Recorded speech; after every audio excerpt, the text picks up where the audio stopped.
추성훈은 왜 이렇게 애타게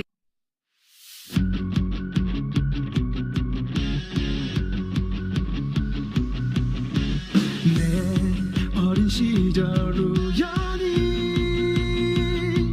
들었던 믿지 못할 한마디, 이 세상을 다 준다는 매혹적인 얘기, 내게 꿈을 심어주었어. 말도 안 돼 고개 져도 내 안에 나를 보고 속삭여. 세상은 꿈꾸는 자의 것이라고 용기를 내 넌 할 수 있어. 쉼 없이 흘러가는 시간, 이대로 보낼 수는 없잖아. 함께 도전하는 거야. 너와 나도 손을 잡고 우리들 모두의 꿈을 모아서 외로움과 두려움이 우릴 힘들게 하여도 결코 피하지 않아. 끝없이 펼쳐진 그 넓은 바다에 희망이 우리를 부르니까. 거센 바람, 높은 파도가 우리 함께 나가서도 결코 두렵지 않아. 끝없이 펼쳐진 수많은 시련들, 밝은 내일 위한 거야.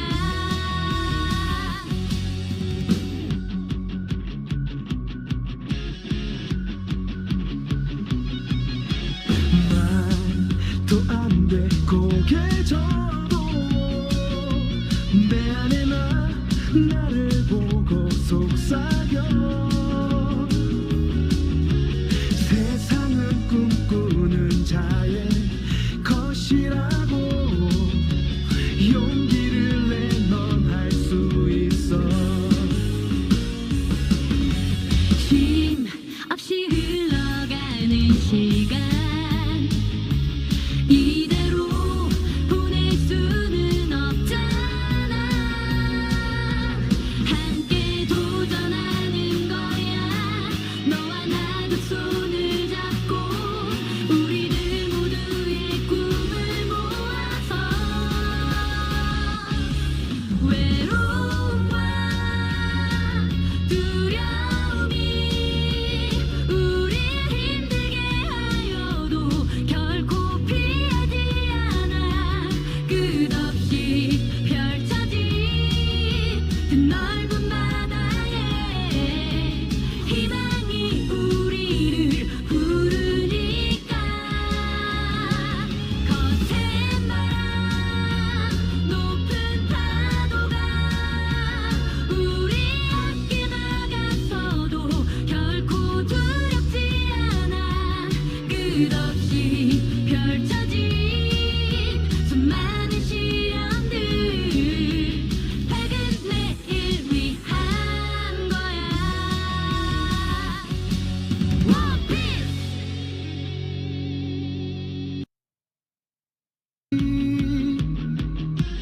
이 세상을 다 준다는 매혹적인 얘기, 내게 꿈을 심어주었어. 말도 안 돼 고개 져도 내 안에 나를 보고 속삭여. 세상은 꿈꾸는 자의 것이라고 용기를 내 넌 할 수 있어. 쉼 없이 흘러가는 시간, 이대로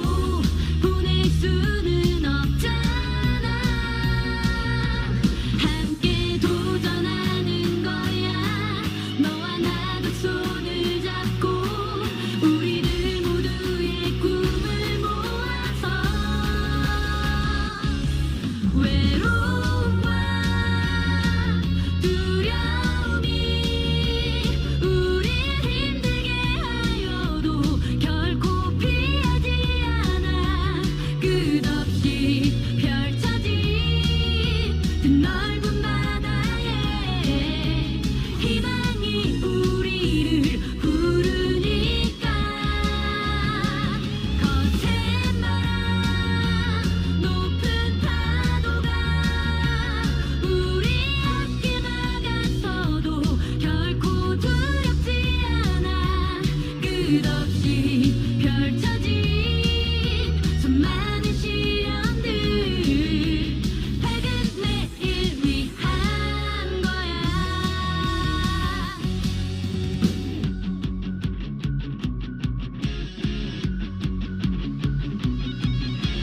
말도 안 돼 고개 져도 내 안에 나를 보고 속삭여. 세상은 꿈꾸는 자의 것이라고 용기를 내 넌 할 수 있어. 힘 없이 흘러가는 시간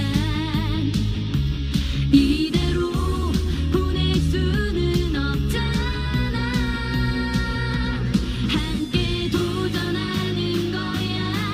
너와 나 두 손을 잡고 우리들 모두의 꿈을 모아서.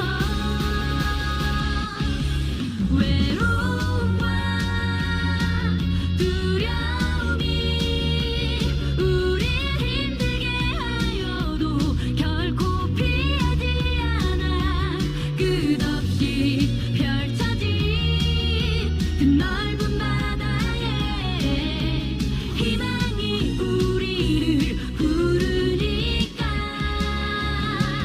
거센 바람 높은 파도가 우리 함께 나가서도 결코 두렵지 않아. 끝없이 펼쳐진 수많은 시련들 밝은 내일 위한. 내 안에 나를 보고 속삭여.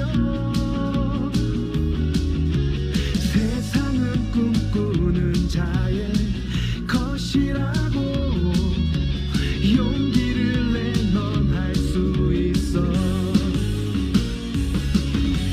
힘 없이 흘러가는 시간 이대로 보낼 수는 없잖아. 함께 도전하는 거야. 너와 나 두 손을 잡고 우리들 모두의 꿈을 모아서. 외로움과 두려움이 우릴 힘들게 하여도 결코 피하지 않아. 끝없이 펼쳐진 그 넓은 바다에 희망이 우리를 부르니까. 거센 바람 높은 파도가 우리 함께 나가서도 결코 두렵지 않아. 끝없이 펼쳐진 수많은 시련들 밝은 내일 위한 거야.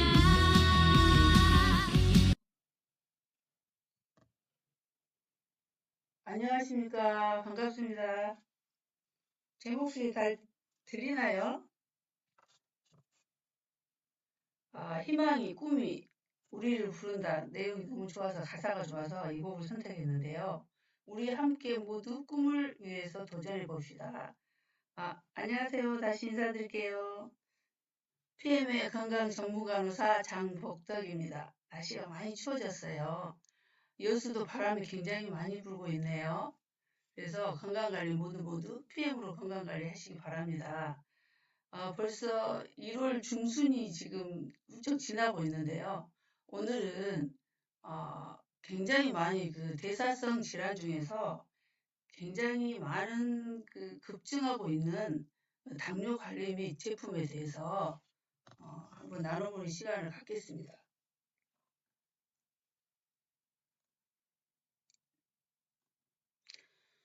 당뇨병 도표가 나오는데요.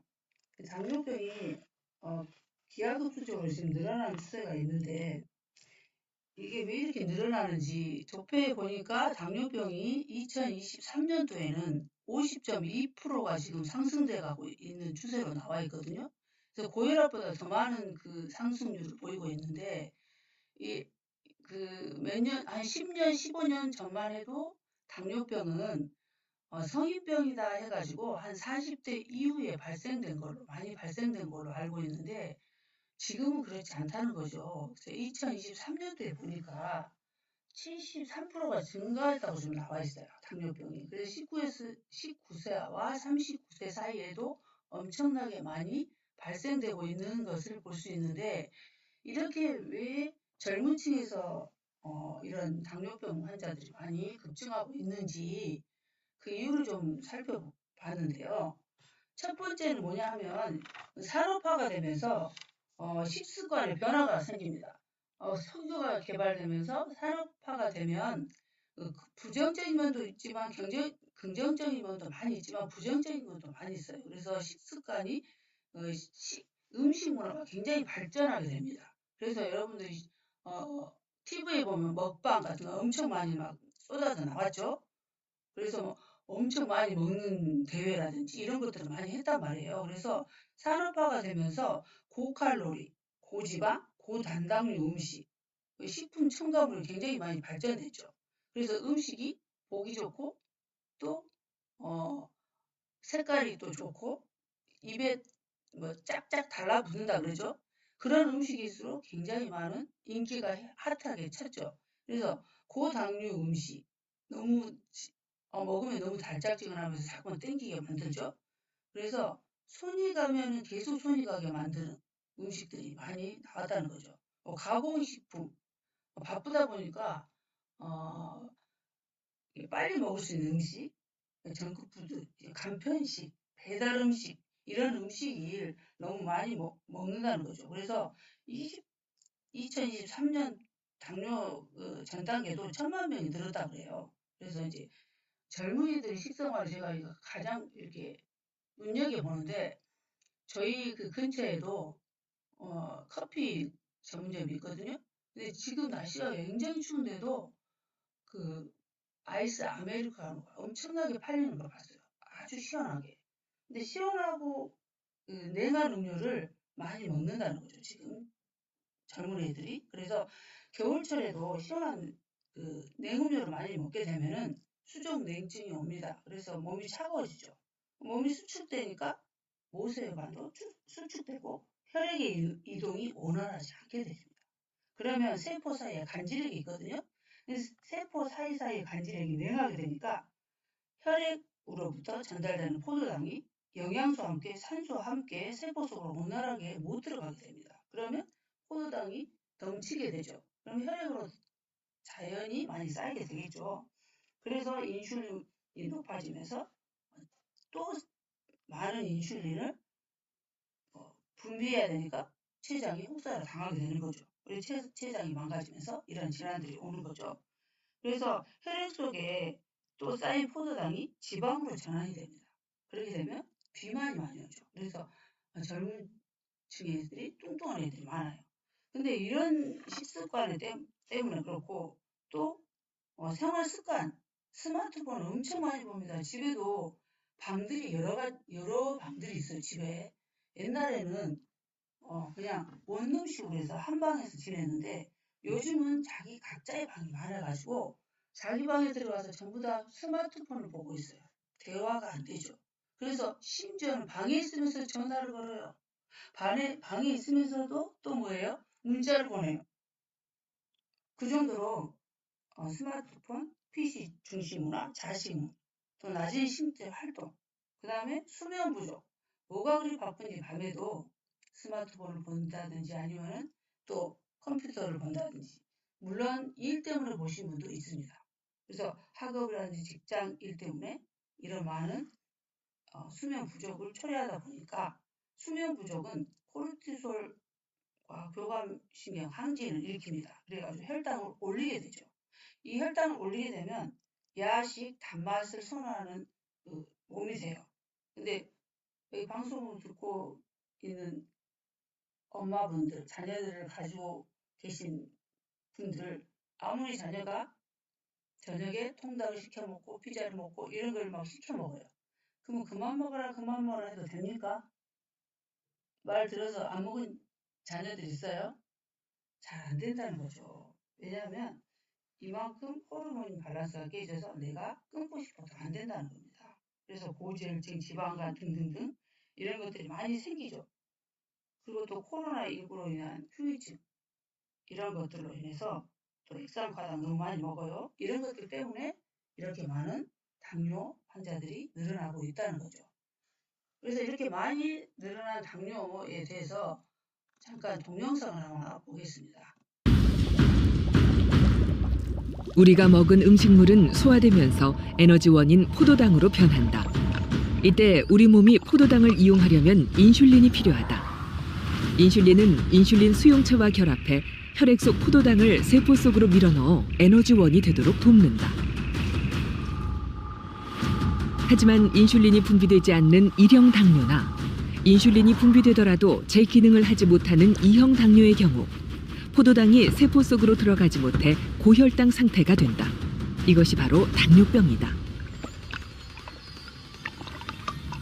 고혈당 상태가 지속되면 혈관벽이 딱딱해지고 혈관이 막히면서 각종 합병증이 나타난다.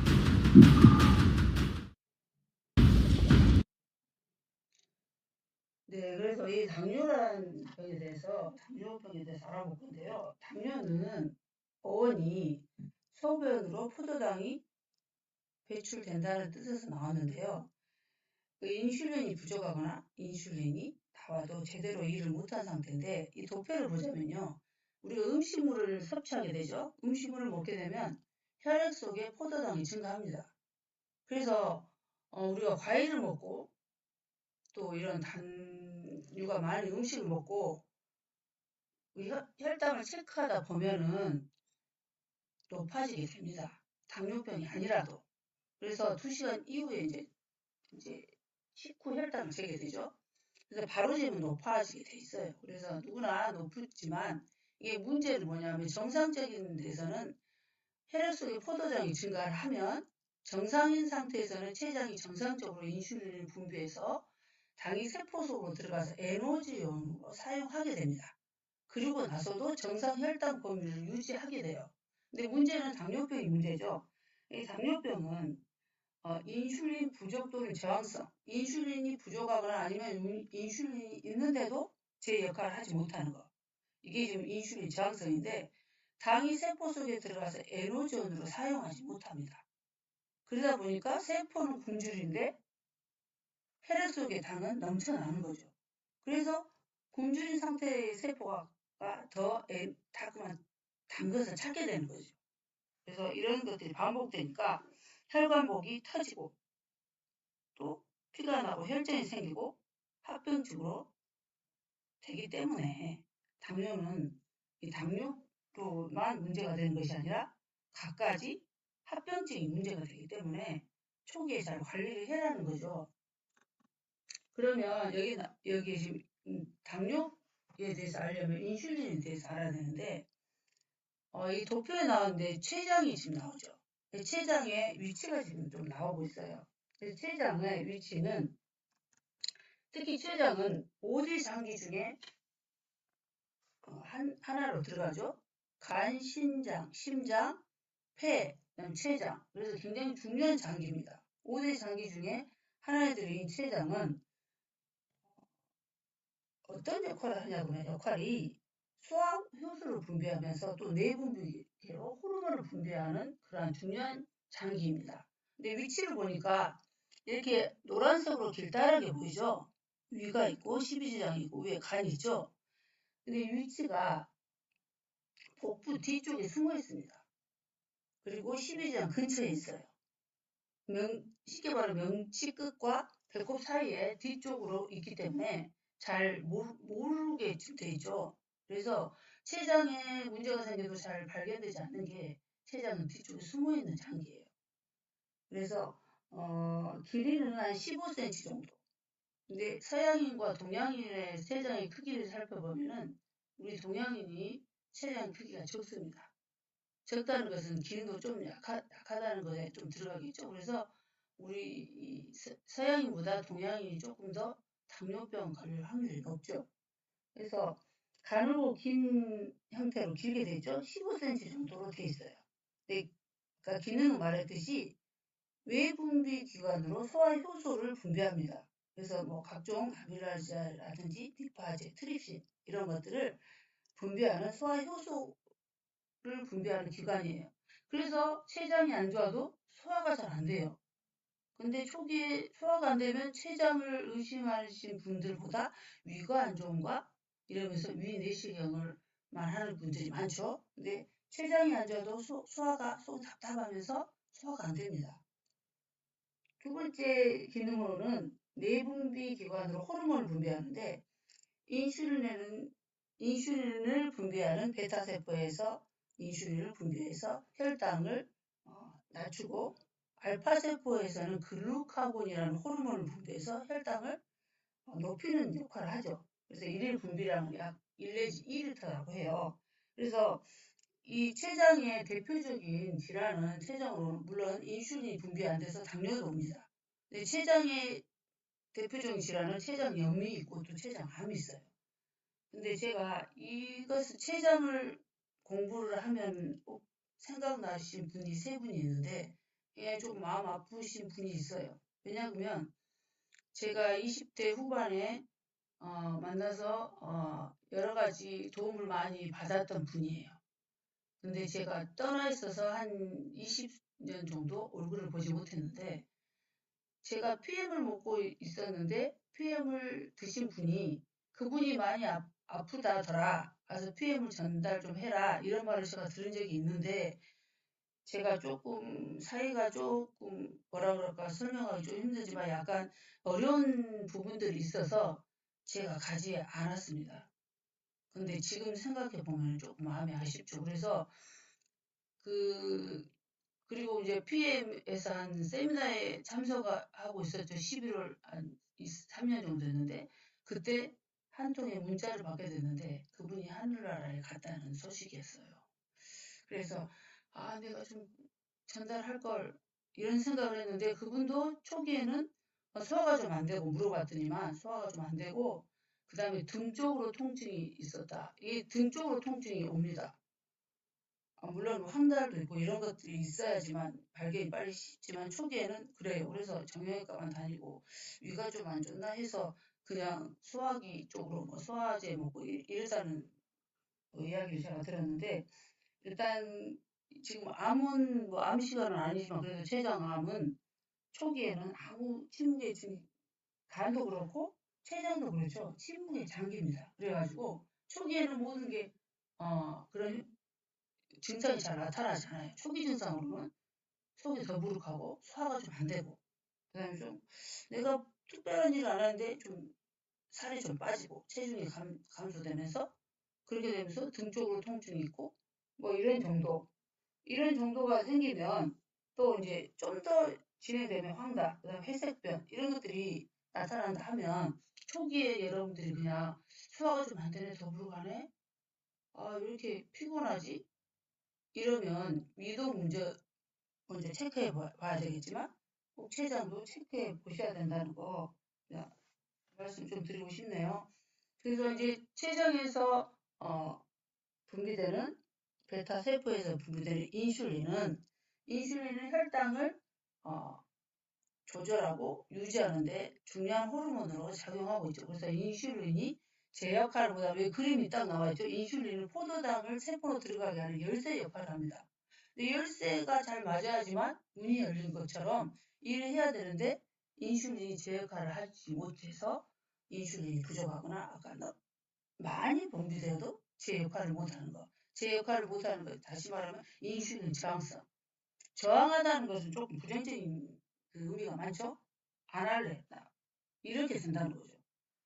그래서 이런 것을 좀 살펴봤고요. 그래서 인슐린 저항성 나오네요. 인슐린 저항성은 정상적인 인슐린 작용에 대해서 세포가 반응하잖아요. 너무 많이 당을 먹다 보니까 활동성이 내가 역할을 하지 못한 인슐린이 많다는 거죠. 쉽게 말하면. 인슐린이 아주 없는 것은 1형이지만 2형은 인슐린이 나오긴 하는데 인슐린이 많음에도 불구하고 인슐린이 제 역할을 하지 못해요. 제 역할을 하지 못하니까 고혈당 상태가 되는 거죠. 그래서 여기 보면은 혈당 음식을 당이 많은 음식을 섭취하게 됩니다.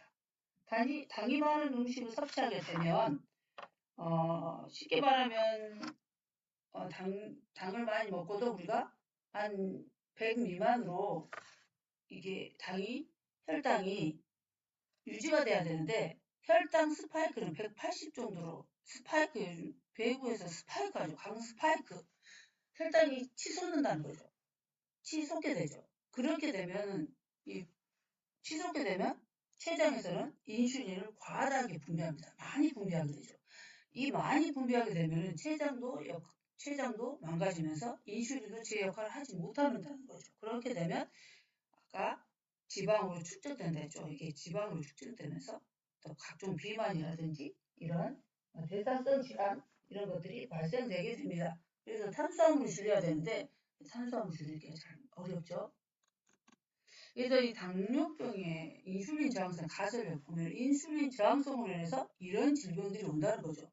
그래서 이 당을 많이 먹게 되면 당독소가 우리 몸에 쌓이게 되면 이런 각종 질병을 유발하게 되는데 이 당뇨병을 유발하는 그 당독소, 이 당독소는요 우리 몸에서 단백질 지방이 포도당과 결합해서 생기는 물질입니다.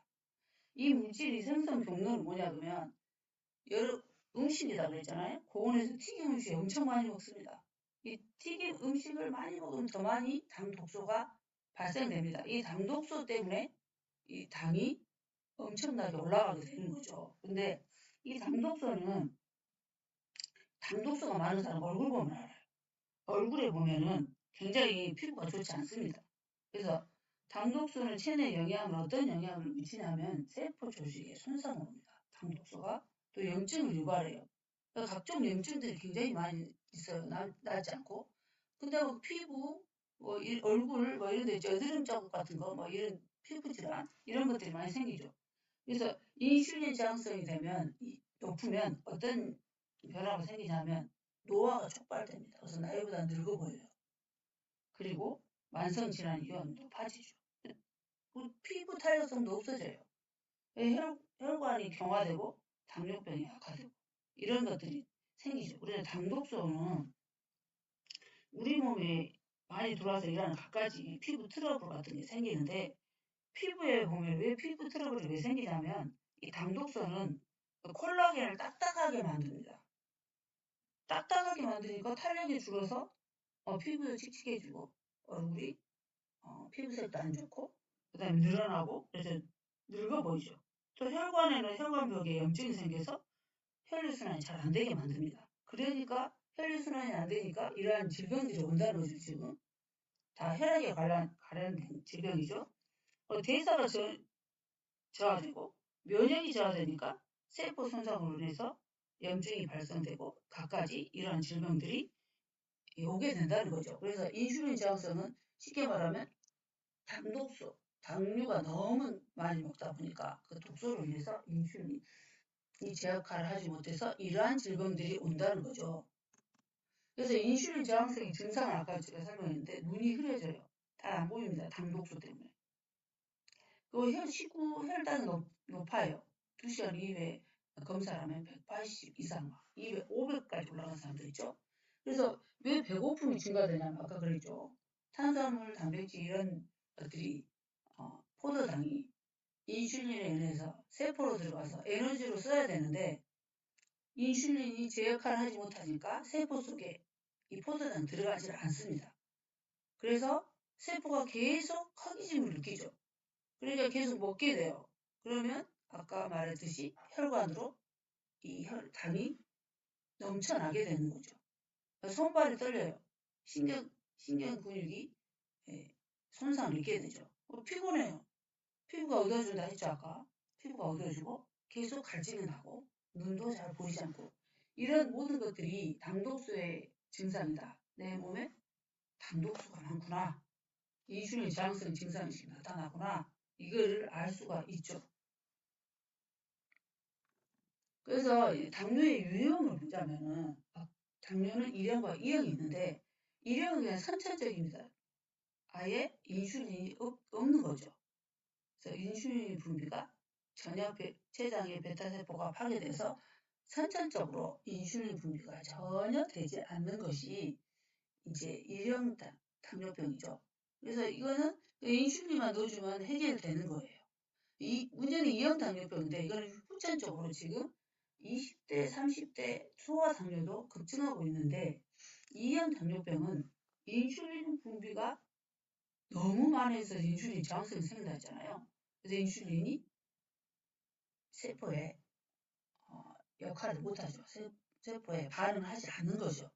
그래서 주로 성인에게 발생된다는데 여기서 지금 20대 이후에 많이 발생되고 있어요. 그래서 인슐린의 당뇨병의 원인을 보니까 이렇게 많이 나와 있죠. 그래서 지금 생활 습관 안 좋다 했죠. 당류 많이 먹습니다. 단당류. 또 야식 많이 먹죠. 그 다음에 또 간편식, 식품 첨가물이 있는 거 엄청 많이 먹어요. 이런 것들 많이 먹어요. 그 다음에 약물 많이 먹죠. 그래서 고지혈증, 고혈압 약을 먹고 고지혈증 약을 한 7, 8년 먹으면 당뇨는 다 따라오게 되는 질병이에요. 그래서 이렇게 약물들을 많이 먹는데 근데 우리나라 사람들은 굉장히 약을 좋아하는 것 같아요. 제가 PM을 전달하다 보면요.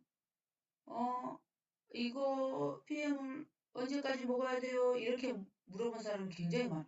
근데 약은 평생 먹으라 그랬대요.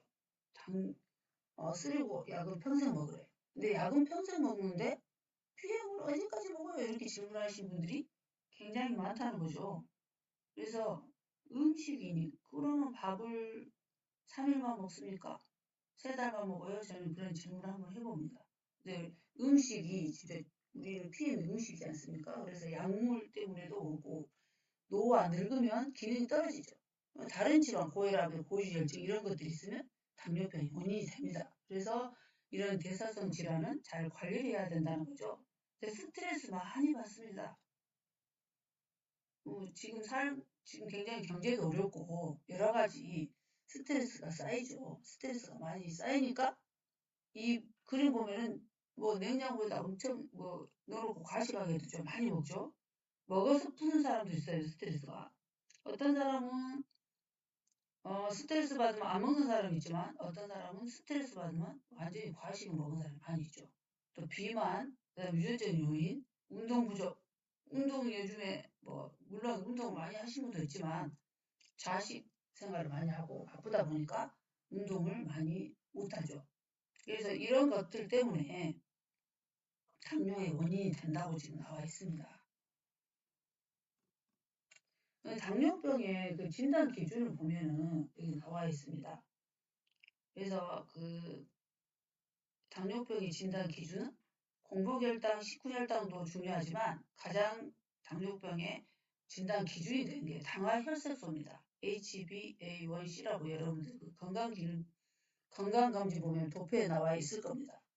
그게 보면은 3개월치 혈액 속에 있는 당의 농도를 잰 것이 당화혈색소인데 이 당화혈색소가 이게 없어지고 새롭게 하는 게 3개월 주기라 그래요. 그래서 3개월 동안 이렇게 검사를 하는데 지금 6.5 이상이면 당뇨라고 진단을 받게 됩니다.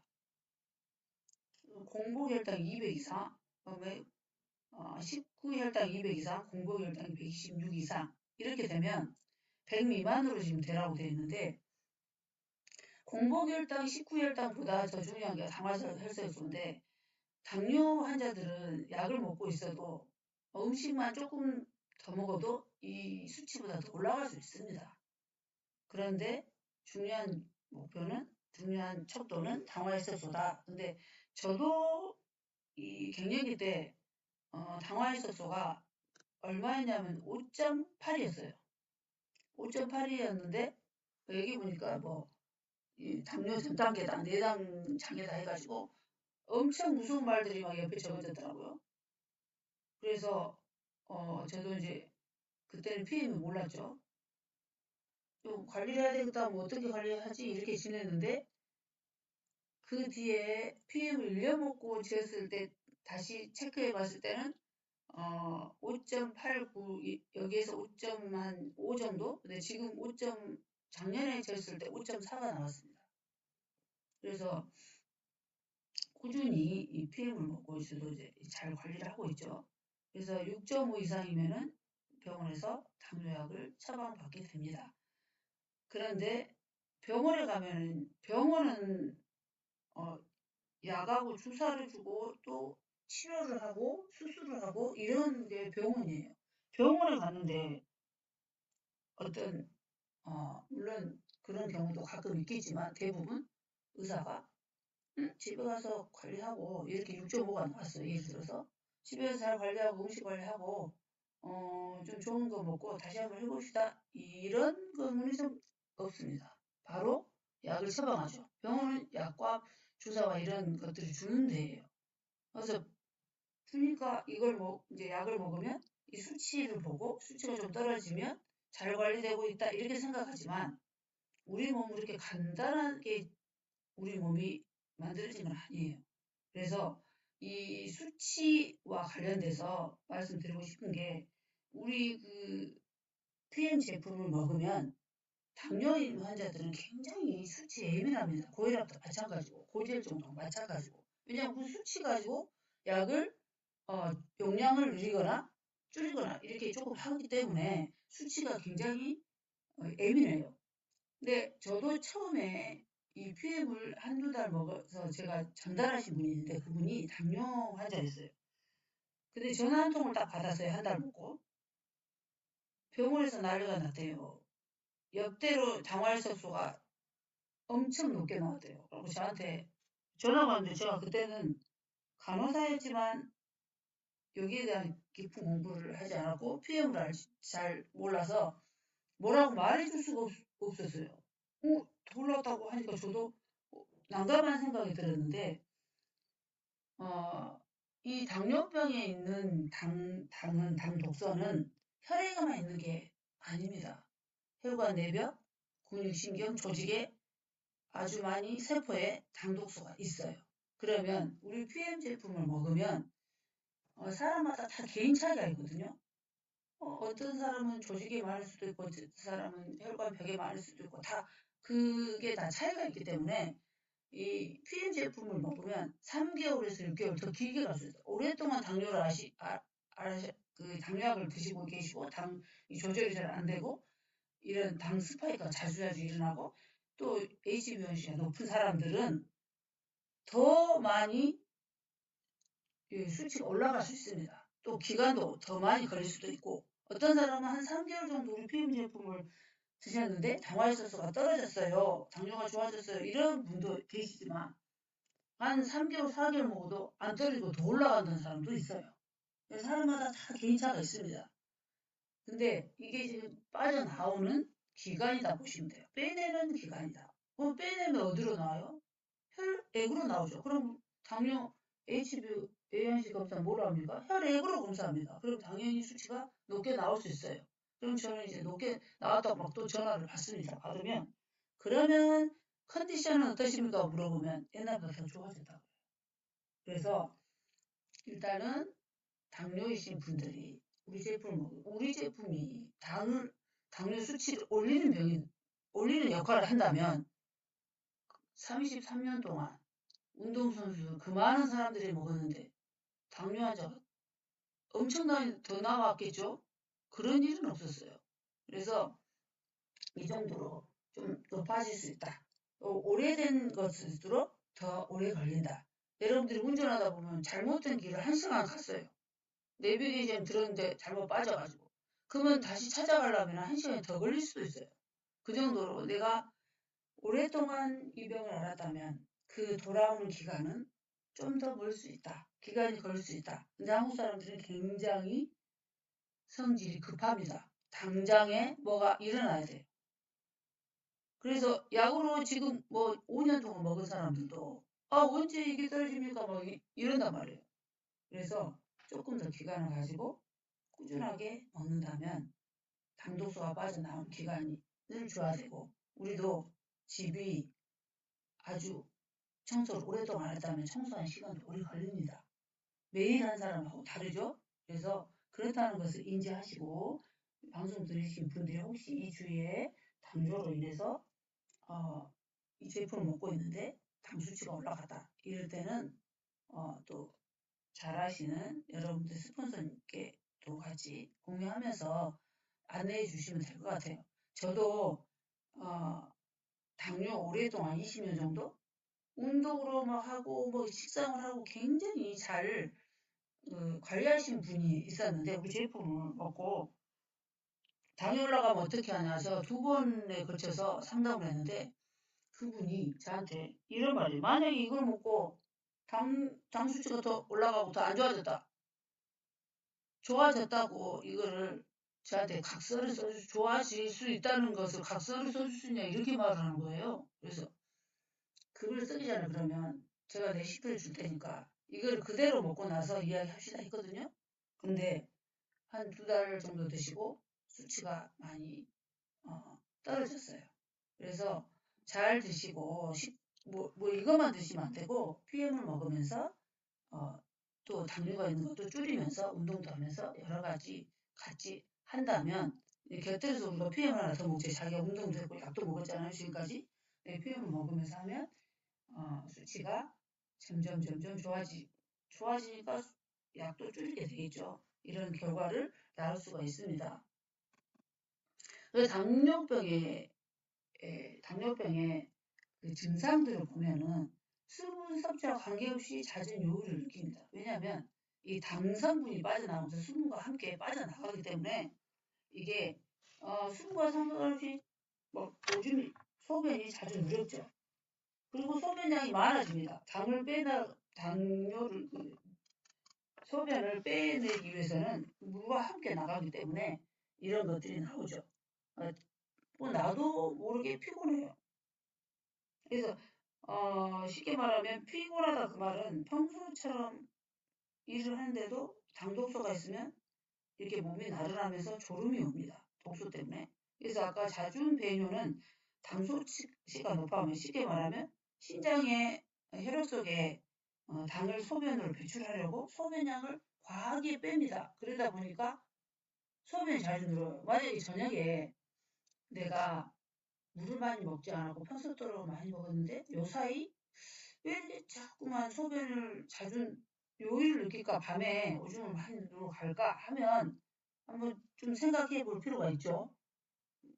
그 다음에 에너지가 고갈되니까 자꾸만 혀가 깨져요. 아까 포도당이 세포 속에 들어가서 에너지원으로 써야 되는데 에너지원으로 쓰지 못하기 때문에 자꾸만 배가 고프고 허기가 집니다.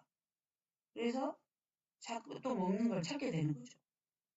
과도한 갈증이 나죠. 이 물을 먹었는데도 입안이 마르고 갈증이 나는 것은 혈당이 올라가면서 몸에 과다한 당이 소변으로 배출을 하려고 수분과 이렇게 빠지기 때문에 이런 증상이 나타납니다.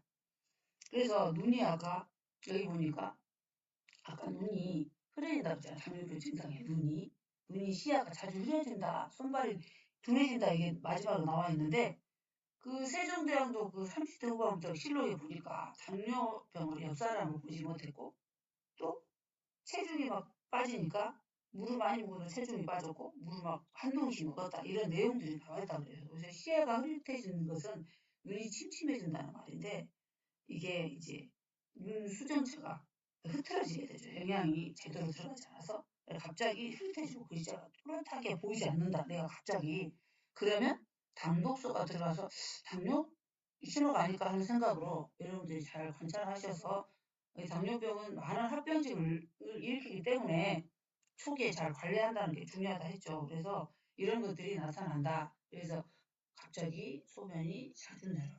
에너지가 고갈돼 많이 먹어도 과다하게 갈증이 난다. 갑자기 체중이 빠진다. 이런 증상이 나타난다면 조금 더 신경 써서 봐야 되겠죠. 그래서 당뇨는 합병증 유발한다고 하는데 이 합병증이 뭐냐면은 이런 이 질병으로 해서 다른 질병이 초래되는 것을 합병증이라고 그래요. 그래서 당뇨병은 가장 많은 합병증을 유발하는 질환이기 때문에 잘 관리를 해야 하는 건데요. 대표적으로 저도 이제 당뇨 환자들을 많이 봤죠, 병원에서.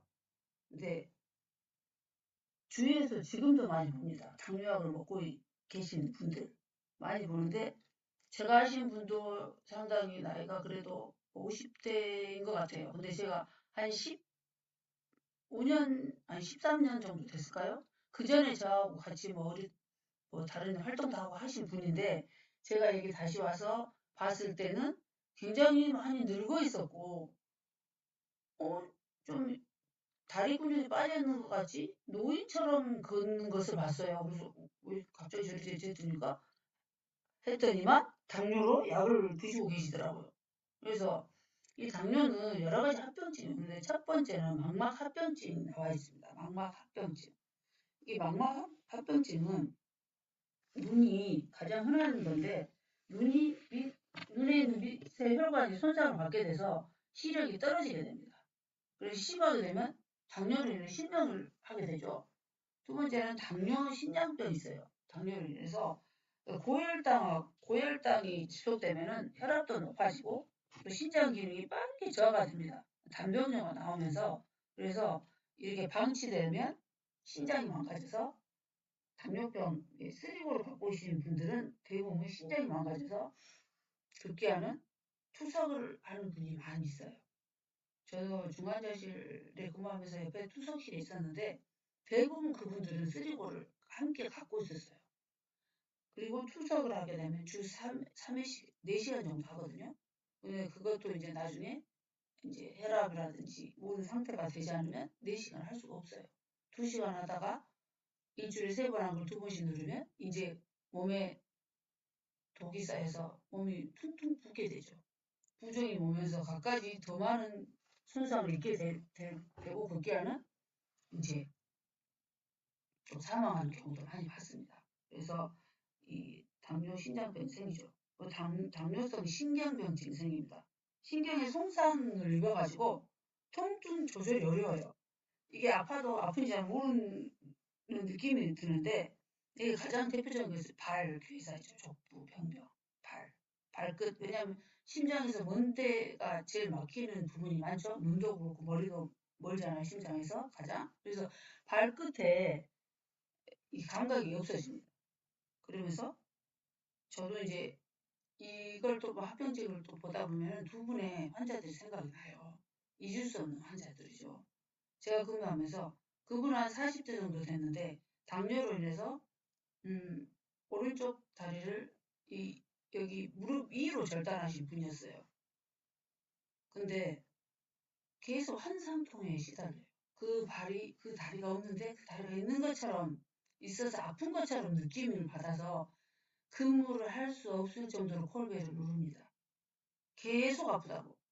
한두 번 이제 원장님한테 말씀드려서 주사를 놔주죠. 근데 그것도 1시간도 못 가요. 또 막 눌려요. 근데 좀 마음이 아플 때도 있지만 일하다 보니까 너무 막 어쨌든 막 짜증이 날 때도 있었어요. 그래서 지금 생각해보면 너무 마음이 아픈 환자였었죠. 두 번째 또 한 환자는 다리가 절단은 안 하지만 5개 발가락이 다 마른 나뭇가지처럼 아침에 드레싱하다 보면 뚝뚝뚝 부러진 환자가 있었는데 그래서 나중에는 다 없어지죠. 소실이 되죠. 그래서 발 괴사 보면은 발가락에 괴사가 썩는단 말이죠. 그래서 시커멓게 되면서 신경이 없으니까 그 발가락이 오른쪽 하나 소실됐는데도 감각이 없어요. 예, 끝내는 그 분도 하늘나라로 가셨는데 일단은 그런 것들이 오기 때문에 잘 관리해라는 거죠. 심혈관 질환도 옵니다. 심근경색, 뇌졸중, 동맥경화. 그래서 고혈당은 혈관을 빠르게 노화시킵니다. 그래서 굉장히 관리를 많이 해야 되겠죠. 이러한 그 합병증이 있기 때문에 당뇨는 잘 관리를 해야 된다. 그래서 갖가지 모든 부분에 합병증을 초래하는 게 이제 이 당뇨병이죠. 그래서 고혈압 관리부터 고지혈증, 당뇨로 연결되는 이 만성 대사성 질환에 대해서 여러분들이 조금 이런 것들을 알고 있으면 도움이 될 줄 압니다. 그러면 이 당뇨약이라든지 고지혈증약이라든지 고혈압약은 장기약입니다. 우리가 이제 감기약이라든지 항생제는 한 일주일 정도 쓰죠. 그런 약들보다 이런 오랫동안 먹는 장기약들에 대한 부작용이 굉장히 심해요. 특히 스타틴 약물도 그렇지만 이 당뇨약도 보면니까 당뇨약이 드럭 먹으라는 것은 약으로 인해서 소실되는 빼앗기는 영양소, 그러니까 내 몸에 영양소 도둑이라고 하죠. 그래서 우리가 나이가 들면은 모든 영양소가 부족하게 되죠. 음식으로는 다 채워지지 않습니다. 그리고 우리의 모든 기관들이 약해지죠. 근데 여러분들이 생각할 것은 뭐냐 그러면 우리가 폐렴 전달하다 보면은 왜 이렇게 먹을 것이 많아요? 왜 이렇게 많이 먹으라 그래요? 이런 질문들을 많이 하는데 왜 그러냐 그러면 영양소가 점점점 고갈이 되면서 우리의 기능이 약해진다고 그랬잖아요. 그러면 가만히 생각해 보면 이제 막 차로 비교하다면 이제 신차하고 10년 된 차하고 15년 된 차하고 다르죠. 기능이 다릅니다. 그래서 오래된 것으로 많은 수리비가 들어요. 또 오래된 집일수록 리모델링 값도 많이 듭니다. 관리비가 많이 든다는 거죠. 그래서 그런 와중에서도 이러한 약들이 그러한 영양소를 도둑질해 가기 때문에 악순환이 된다. 그래서 대표적으로 당뇨약에 드럭머거라는 그 영양소는 메트포름이라고 비타민 B12입니다. 이 비타민 B12는 굉장히 중요한 영양소인데 이게 부족하게 되면은 어지럽고 손발 저림, 따끔거리고 무기력감, 인지력저하. 저는 인지력저하에서 그래서 이분이 이랬구나 하는 것을 알게 됐어요. 근데 당뇨가 심해서 당뇨 스파이크가 500 이상까지 치솟고 교수님 어머님이셨는데 굉장히 지식 있고 지적인 분이었어요. 깔끔하고 아주 그랬는데 당뇨가 엄청 심했거든요. 근데 겉은 멀쩡한 데 와가지고 이렇게 일하고 있잖아요. 스테이션에 나와가지고 서울 분인데 내가 당뇨약은 먹었어 안 먹었어? 와가지고 이래요. 그래서 제처럼 저게 또 뭐지? 이랬거든요. 근데 이게 인지력이 굉장히 떨어지더라고. 점점점 더 떨어지더라고. 그래서 이게 부족해서 그렇구나. 지금은 이제 이게 알게 됐는데 그때는 그런가 보다 그랬죠. 그래서 이 비타민 B12가 들어있는 것이 우리 어디에 들어있어요? 액티바이주에 들어있습니다. 그래서 이 메트포르민이라는 이 영양소 이게 부족하게 되니까 이 도둑질에 간 영양소이기 때문에 이러한 것들이 나타나게 되죠. 그래서 영양을 반드시 보충해 줘야 된다. 음식으로. 그래서 이 동영상 한번 보겠습니다. 몇 살, 몇 살? 6살, 4살. 6살, 4살? 네. 좀 걔네들 보는 재미로 피곤한 줄 모르시겠네?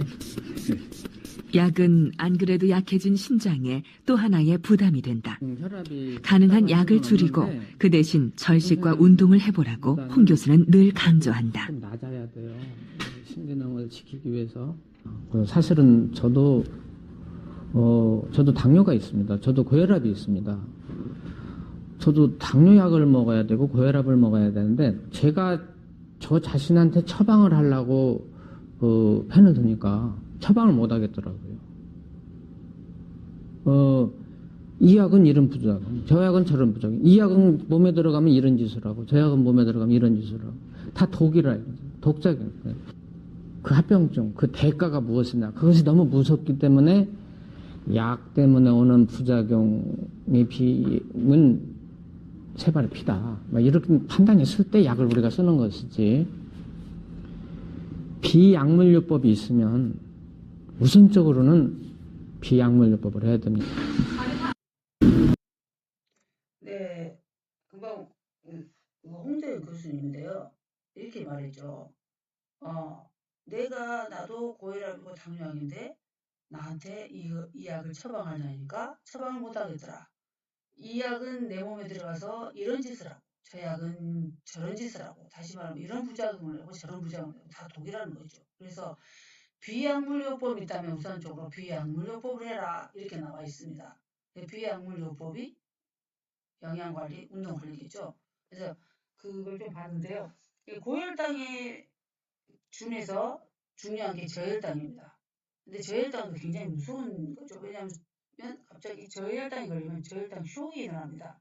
그래서 당뇨 환자들은 왜 아침마다 식전혈당, 식후혈당 제를 하냐면 당이 조절이 안 됩니다. 늘 뛰기를 한다는 거죠. 고혈당 같다, 저혈당 같다 하는데 80 미만으로 팍 떨어질 때가 있어요. 그러면 의식이 없어지면서 이게 실시라는 어느 장애까지 되는데 저도 아신 분이 갑자기 집에 가니까 엄마가 쓰러졌었대요. 혼자 사시니까. 병원에 부랴부랴 가서 별검사를 다 했는데 나중에 보니까 저혈당 쇼크였더라. 왜냐하면 어르신이 혼자 살면서 밥은 잘 안 먹으면서 약은 꼬박꼬박 먹었다는 거죠.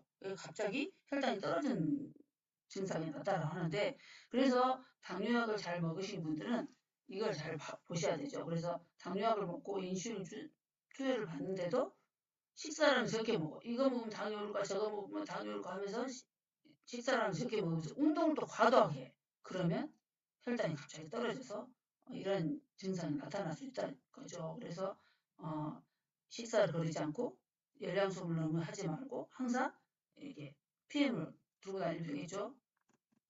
그래서 쭉 가면 당뇨병 관리를 보면은 중요한 게 지금 시간이 좀 많이 되네요. 당뇨병 관리를 보면 혈당 관리해야 됩니다. 먼저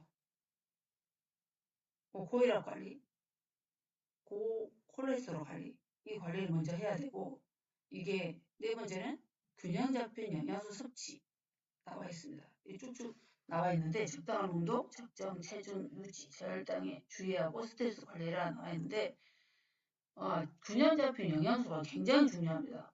그래서 우리가 지금 몸에 많은 기능들이 떨어져 있고 영양소가 부족한데 그게 뭐냐면 집으로 말하자면 재료예요. 그래서 몸이 건강하려면 좋은 집을 만들려면은 모든 그 재료들이 균형 있게 들어가야 돼요.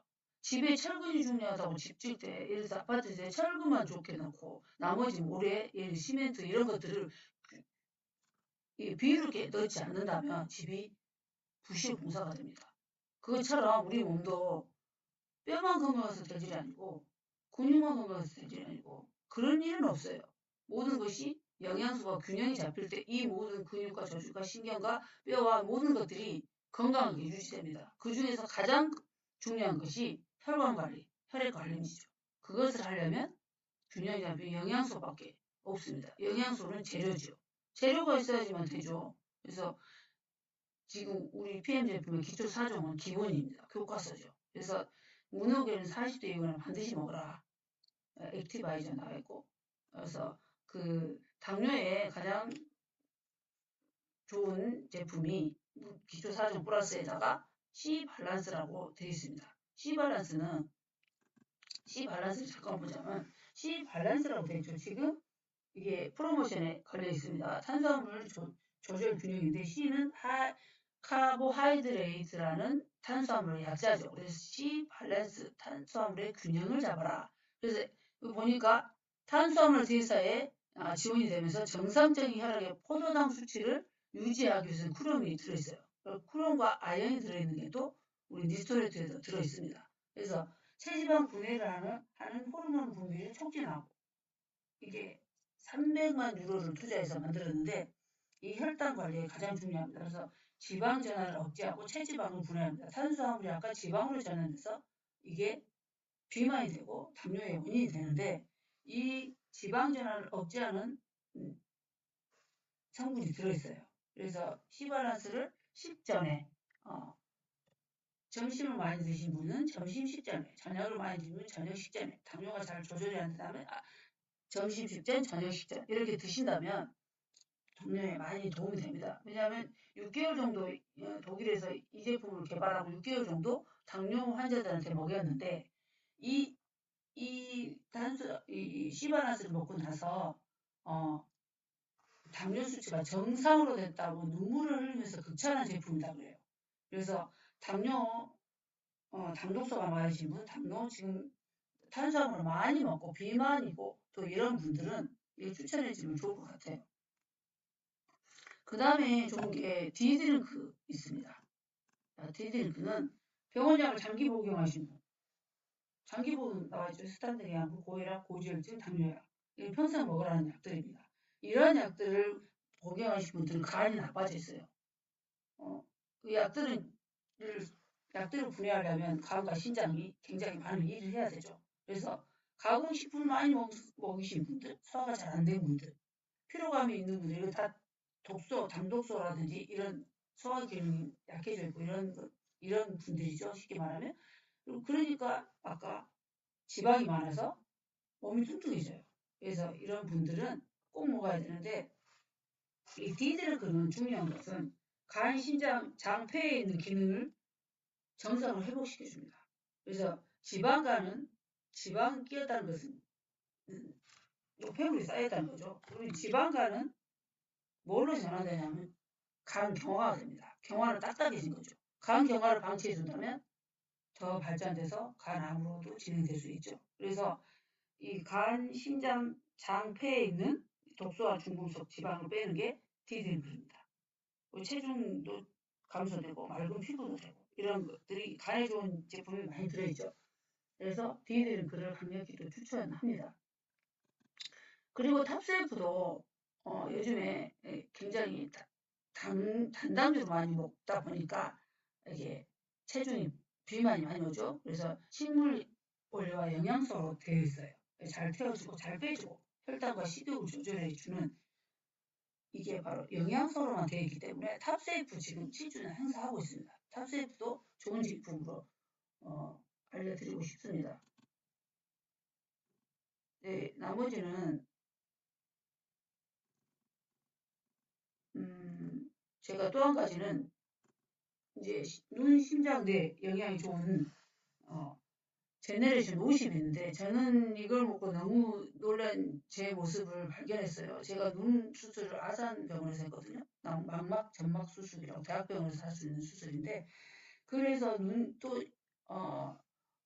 인공 수정체 각막 이식 수술을 했기 때문에 굉장히 약해요, 눈이. 그래서 새로운 건물이라든지 리모델링 했다든지 뭐 이런 데 가면은 5분도 못 있습니다. 눈이 시리고 아파서. 그리고 햇빛을 잘 못 봐요. 근데 제가 제네레이션 50을 한 3년 정도 먹은 것 같아요. 하루에 한 포씩 꼭꼭. 제가 독일을 간다든지 어디 여행 간다든지 꼭꼭까지 가거든요. 눈 때문에. 근데 이번에 제가 잊고 살았죠. 근데 이번에 제가 어떤 골프 옷을 이제 막 오픈한 집에 갔었는데 냄새도 엄청 났었어요. 근데 제가 2시간 정도 있어도 눈이 시리지 않더라고요. 그래서 깜짝 놀랐어요. 그래서 눈 영향이 좋죠. 왜냐하면 아까 당뇨성 눈 실명까지 올 수 있다는 그 합병증이 유발되기 때문에 눈, 심장, 뇌 아까 인지기능도 떨어졌다고 그랬잖아요. 비타민 B12 먹은 때문에 당뇨. 그래서 시신경, 신장, 간, 심장, 뇌를 한꺼번에 좋게 하는 이 제품이 제네레이션 50으로 되어 있습니다. 지금 이거 프로모션 지금 하고 있는 걸로 알고 있습니다. 그래서 그것도 제가 더 좋아진 게 심장이었어요. 왜냐하면 제가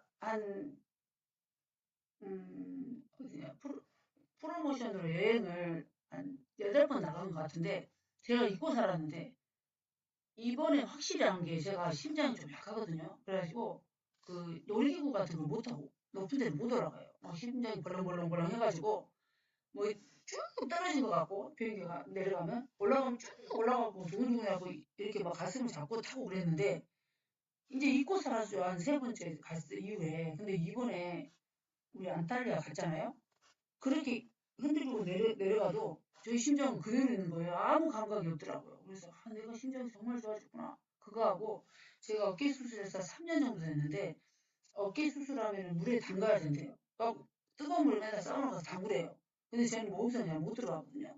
한 3분, 2분, 1분만 앉아서 숨이 차서 나와야 되는데 지금은요 5분 있어도 그렇지 않아요. 그래서 확실한 효과가 있구나 하는 걸 또 입증을 제 자신한테 했거든요. 그래서 당뇨라든지 이 대사성 질환이 있으신 분들은 제네레스 50, 이 눈, 심장, 뇌가 부족함, 이게 기능을 못하면 절대로 우리 일상생활을 할 수 없습니다. 병원에 들어가야 되죠. 그래서 굉장히 중요한 영양소입니다. 그래서 이 영양관리 하시면 좋을 것 같고요. 그래서 이제 이런 제품들이 있는데 탑세프까지 다 했죠. 그래서 이 균형 잡힌 영양소 관리야말로 대사성 질환, 모든 질환에서 운동은 30%, 영양은 70%입니다. 그래서 균형 잡힌 영양소, 또 뷰티 콜라겐은 혈관, 근육, 힘줄, 혈관 내벽이 중요한 성분이 됩니다. 지금 또 오늘부터 하고 있죠. 월말 프로모션으로. 그래서 이러한 제품들이 많이 있는데 제품 시간에 또 자세히 다른 분들이 하고 계셔서 저는 여기까지 제품 소식하고 1월 B 프로모션 나와 있는데 품절이 지금 세럼하고 두어는 품절돼 있죠. 그래서 지금 하고 있는 게 아까 시바라스 남아 있습니다. 그리고 비도 있죠. 그리고 제네레이션 있습니다. 제네레이션은 원래 품절했는데 좀 남아있네요, 굉장히. 그래서 오늘 방송을 들으시고 혹시 대사성 질환이 있으시고 50대가 넘으신 분들은 구매해서 드시고 또 기초 사정에 들어가는 칩준환 행사라는 문어가 있고 그 다음에 탑세프도 좀 하고 있습니다. 오늘부터는 혈관의 탄성, 관략근 여러 가지 우리 세포의 연결고리를 해주는 콜라겐이 지금 1월 월말 프로모션으로 오늘부터 하고 있습니다. 그래서 이 많은 영양소를 균형 있게 드셔서 건강을 챙기시고 또 행복을 누리시는. 그래서 오늘 중요한 말이 좀 있어서 불행은 부리지 않아도 오는데 행복은 노력해야만 한다. 다시 말하면 건강 그냥 얻어진 게 아닙니다. 관리를 해야 되죠. 그 관리는 영양 관리, 그리고 우리 관리는 영양으로, PM으로. 그래서 오토십 147,100원이 내 평생에 내 건강 관리비다. 기본 건강 관리비예요. 기본이고 또 필요한 영양소를 구매해서 드신 게 내 건강 관리다. 기본 관리비 엄청 많이 냅니다. 차 관리도 막 해요. 하는데 건강 관리에다가 좀 더 많이 하면 행복 관리까지 된다고 봅니다. 그래서 행복은 건강에 있다. 그래서 오늘 제가 준비한 내용은 여기까지 하겠습니다. 성공하기에 건강 친구 재정 시간 여행이 다 들어있는 PM으로 오늘도 결과 있고 또 좋은 일 있으시길 바라며 다음에 뵙겠습니다.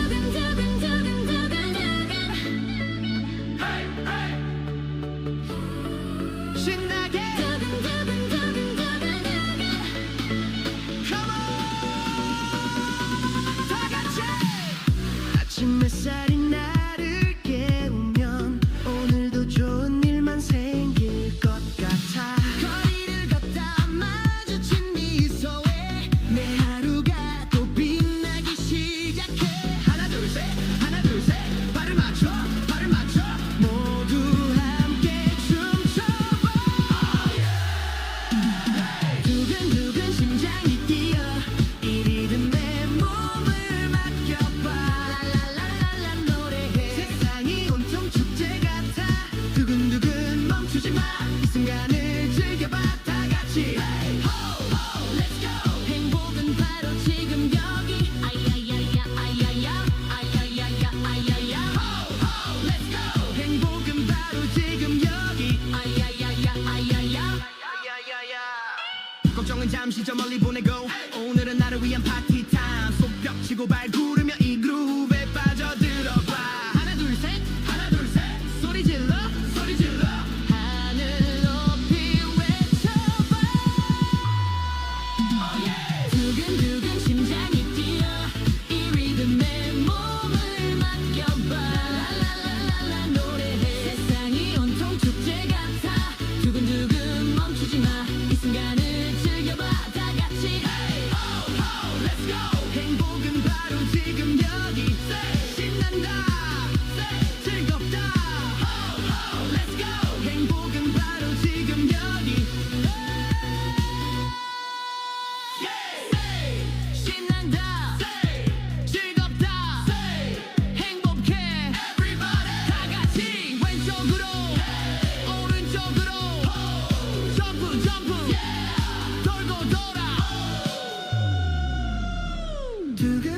심장이 뛰어 이 리듬에 몸을 맡겨봐 랄랄랄랄라 노래해 세상이 온통 축제 같아 두근두근 멈추지 마 이 순간을 즐겨봐